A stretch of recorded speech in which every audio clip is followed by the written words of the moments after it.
1 लाख लोगों को कंप्यूटर चलाना नहीं आता, फिर कैसे देंगे सक्षमता परीक्षा।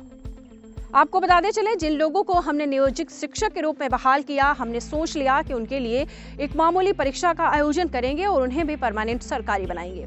ऐसा कहना था बिहार के मुख्यमंत्री नीतीश कुमार का। ये उन्होंने कब कहा था, ये भी आपको बताएंगे। ये जो घोषणा है उन्होंने 2 नवंबर 2003 को, आपको बता दें 2 नवंबर 2023 को गांधी मैदान के मंच से की थी। जब चुनाव सिर पर आया तो इसमें तेजी दिखी, लेकिन विभाग के एसीएस के पाठक ने रोड़ा अटका दिया। शर्त ऐसी रखी है कि नियोजित शिक्षक पहले उग्र हुए और अब डिप्रेशन में जा रहे हैं। उनके सामने कई चुनौतियां हैं, पहले बच्चों को पढ़ाएं या तैयारी करें, क्या करें, क्योंकि उनके पास टाइम की बहुत ज्यादा कमी है। बिहार में 3.5 लाख से 1 लाख शिक्षक 20 साल से पढ़ा रहे हैं, लेकिन उनको कंप्यूटर फ्रेंडली नहीं है, उनको कंप्यूटर चलाना नहीं आता। साल 2003 से 2022 के बिहार के 3.5 लाख से अधिक नियोजित शिक्षकों को राज्यकर्मी का दर्जा देने के लिए परीक्षा ली जा रही है। इसे पास करने के बाद सभी नियोजित शिक्षक राज्यकर्मी बन जाएंगे। ये मांग कई सालों से बिहार के वह शिक्षक कर रहे थे, जिनकी इस मांग को लेकर बिहार के मुख्यमंत्री नीतीश कुमार ने सक्षमता परीक्षा का ऐलान कर राज्यकर्मी बनाने का वादा किया था। सभी नियोजित शिक्षकों में खुशी की लहर दौड़ी। वजह मामूली परीक्षा देने की बात कही गई। अब जब समय आया तो पता चला कि परीक्षा बिहार बोर्ड कंडक्ट करवाएगी। वही परीक्षा का पैटर्न बीपीएससी ने तैयार किया। अब आप समझ सकते हैं कि बीपीएससी का पैटर्न कैसा होगा, जो कि ऑनलाइन मोड पे होगा। मगर अब इसमें के पाठक ने सरकार से कुछ टर्म्स एंड कंडीशन जोड़ने की मांग की है, जिसमें सभी नियोजित शिक्षक सहमत नहीं है। मतलब कुछ उनकी शर्तें भी हैं। अब आपको बता दें उनकी शर्तें क्या हैं। शिक्षा विभाग के अपर मुख्य सचिव के पाठक ने सक्षमता परीक्षा में कुछ शर्तें रखी हैं।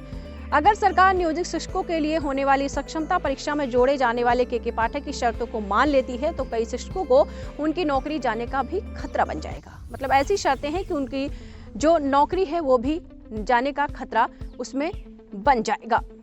शर्तों के मुताबिक 26 फरवरी 2024 को सक्षमता परीक्षा का पहला अटेम्प्ट लिया जाएगा। उसके बाद उसके परिणाम की घोषणा करने के बाद 3 चरणों में लगातार और परीक्षाएं बिहार विद्यालय परीक्षा समिति की तरफ से आयोजित की जाएंगी। चारों चरण जल्द ही पूरे कर लिए जाएंगे। अगर कोई शिक्षक इन चारों चरण में होने वाली परीक्षाओं में से 3 अटेम्प्ट की परीक्षा में नहीं बैठता, या फिर 3 से कम अटेम्प्ट में बैठता है, या फिर 3 अटेम्प्ट की परीक्षा में बैठने के बाद पास नहीं होता, तो उनकी सेवा समाप्त कर दी जाएगी। ऐसा कहना है के पाठक का। ये जो टर्म्स एंड कंडीशन है ये के पाठक ने जोड़ दी है।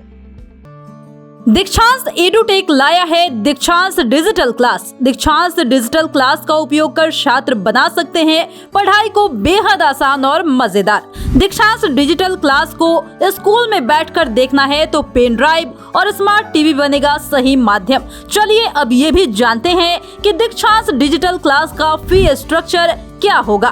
नर्सरी से लेकर यूकेजी के लिए 7,000, नर्सरी से लेकर दूसरी कक्षा के लिए 12,000, नर्सरी से लेकर 5वीं तक के लिए 18,000, नर्सरी से लेकर 8वीं तक के लिए 24,000, नर्सरी से लेकर 10वीं तक के लिए 30,000। अगर आपको डेमो करना है तो उसके लिए आप दीक्षांत डिजिटल क्लास के यूट्यूब चैनल को विजिट कर सकते हैं। हमारे यूट्यूब चैनल को सब्सक्राइब और फेसबुक पेज को लाइक करना ना भूले। धन्यवाद।